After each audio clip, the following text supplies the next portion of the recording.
আসসালামু আলাইকুম। আমার নাম ইশরাক আহমেদ। বৃত্তের ২৫ নম্বর লেকচারে আপনাদের সবাইকে স্বাগতম। আজ আমরা বৃত্তের স্পর্শক সম্পর্কিত ৬টি সূত্র নিয়ে আলোচনা করব। এই সূত্রগুলো আমাদের 4.b এর জন্য খুবই দরকারি। পরবর্তীতে যখন আমরা ম্যাথের প্র্যাকটিস করব, তখন এই সূত্রগুলো ব্যবহার করব। তাই চেষ্টা করবেন ভিডিওটি পুরো দেখার। তবে চলুন শুরু করা যাক। ১ নং সূত্রটি হলো বৃত্তের স্পর্শকের সূত্র।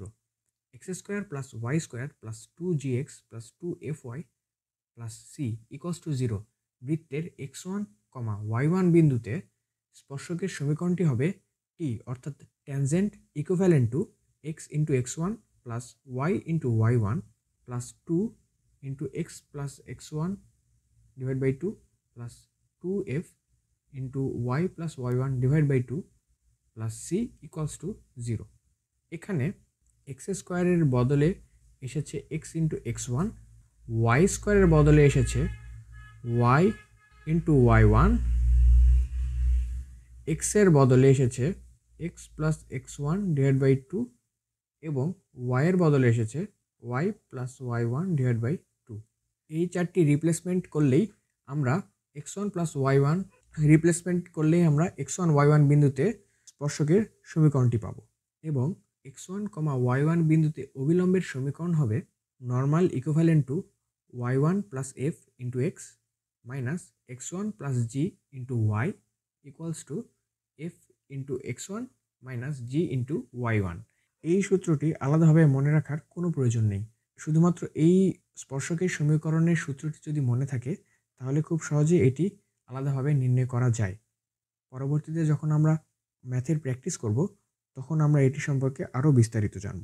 দ্বিতীয় সূত্রটি হলো x² + y² equals to r²। বৃত্তটি y equals to mx plus c রেখাকে স্পর্শ করলে তার শর্তটি হবে c equals to plus minus r root over m² plus 1।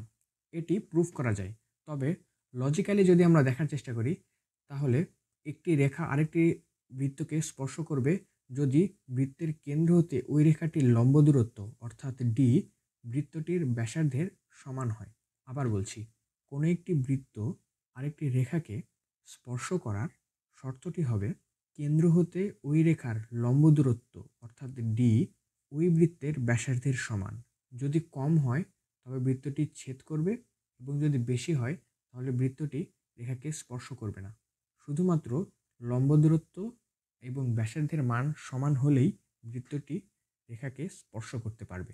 এরপর বৃত্তের স্পর্শক নির্ণয়ের তৃতীয় সূত্রটি হলো বৃত্তের বহিস্থ কোনো বিন্দু x1, y1 হতে বৃত্তের উপর যদি স্পর্শক অঙ্কন করা হয়, সেই স্পর্শকের সমীকরণটি হবে t² equals to s into s1 অর্থাৎ x into x1 plus y into y1 plus 2g x plus x1 divide by 2 plus 2f y plus y1 divide by 2 plus c whole square equals to x² plus y² plus 2gx plus 2fy plus c into x1² plus y1² plus 2gx1 plus 2fy1 plus c।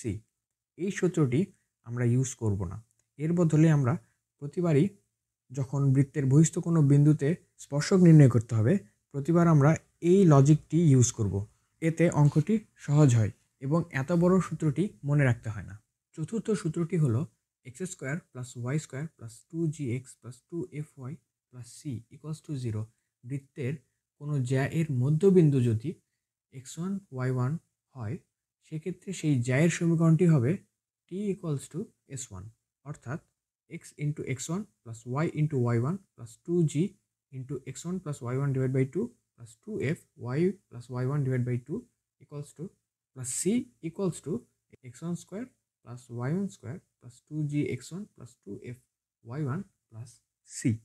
চতুর্থ সূত্রটি হলো x² plus y² plus 2gx plus 2fy plus c equals to 0 বৃত্তের কোনো জ্যা-এর মধ্যবিন্দু x1, y1 হলে সেই জ্যা-এর সমীকরণটি হবে t equals to s1। এখানে t অর্থাৎ ট্যানজেন্ট স্পর্শকের সমীকরণের ক্ষেত্রে যে সূত্রটি ছিল সেটি এবং উক্ত বৃত্তের সমীকরণে x1, y1 বসিয়ে দুটিকে সমাধান করলেই সেটি হবে সেই 5 নং সূত্রটি হলো স্পর্শজ্যা নির্ণয় করার সূত্র। তার আগে আমাদেরকে জানতে হবে স্পর্শজ্যা কি। বৃত্তের বহিস্থ কোনো বিন্দু হতে আমরা সাধারণত কোনো বৃত্তের উপর দুইটি স্পর্শক পেয়ে থাকি। সেই দুইটি স্পর্শবিন্দুর যোগ করে দিলে যে জ্যা পাওয়া যায় সেটিকেই বলা হয় স্পর্শজ্যা। আমাদের চিত্রে লাল কালি দিয়ে অঙ্কিত জ্যাটি হলো আমাদের স্পর্শজ্যা।